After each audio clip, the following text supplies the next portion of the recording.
بسم اللہ الرحمن الرحیم۔ دوستو میں ہوں محمد عثمان اور آپ دیکھ رہے ہیں علم النور یوٹیوب چینل۔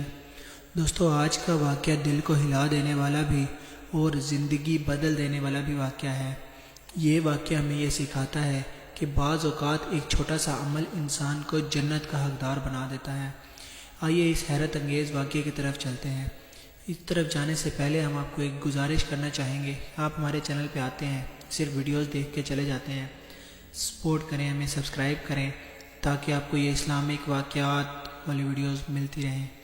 چلیے چلتے ہیں ویڈیو کی جانب۔ نبی کریم صلی اللہ علیہ وآلہ وسلم اپنے صحابہ کرام کے درمیان تشریف فرما تھے کہ آپ صلی اللہ علیہ وآلہ وسلم نے فرمایا، کیا تم چاہتے ہو کہ میں تمہیں جنتی آدمی دکھاؤں؟ صحابہ نے ادب سے عرض کیا، یا رسول اللہ ضرور دکھائیے۔ اتنے میں ایک عام سا آدمی مسجد میں داخل ہوا، سادہ لباس، پیر تر، شاید ابھی وضو کر کے آیا تھا، یعنی پاؤں جو ہے بالکل تر تھے، شاید ابھی وضو کر کے آیا تھا، ہاتھ میں جوتے اور چہرے پر سکون بھری مسکراہٹ۔ حضور اکرم صلی اللہ علیہ وآلہ وسلم نے فرمایا، یہ آدمی جنتی ہے۔ صحابہ کرام حیران رہ گئے۔ یہ تو وہی شخص ہے جو عام لوگوں کی طرح عبادت کرتا ہے، نہ بہت زیادہ روزے رکھتا ہے، نہ بہت زیادہ نوافل پڑھتا ہے، آخر اس میں ایسی کیا خاص بات ہے؟ ایک صحابی نے ارادہ کیا کہ میں اس کا عمل دیکھوں گا۔ وہ 3 دن تک اس کے ساتھ رہے۔ انہوں نے دیکھا وہ عام مسلمان کی طرح نماز پڑھتا تھا، عام لوگوں کی طرح روزہ رکھتا تھا۔ اس کے معمولات میں کوئی ظاہری خاص بات نہ تھی، نہ لمبی تہجد، نہ زیادہ صدقے، نہ غیر معمولی عبادت۔ آخر کار صحابی نے پوچھ ہی لیا، بھائی اللہ کے رسول صلی اللہ علیہ وآلہ وسلم نے تمہیں جنتی فرمایا ہے، لیکن میں نے تم میں کوئی خاص عمل نہیں دیکھا، آخر راز کیا ہے؟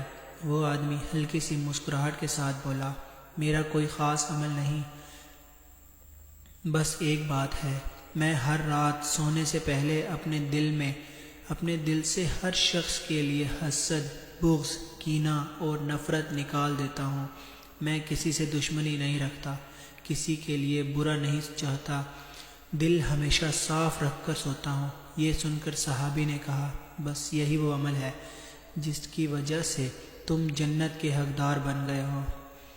دوستو ہم بہت عبادتیں کرتے ہیں، نماز، روزہ، حج، زکوٰۃ، تلاوت، صدقہ، لیکن دل میں حسد، بغض، کینہ، غصہ، بدگمانی، یہ سب چیزیں جمع ہوتی رہتی ہیں۔ اللہ کو عبادت سے زیادہ پاک دل پسند ہے۔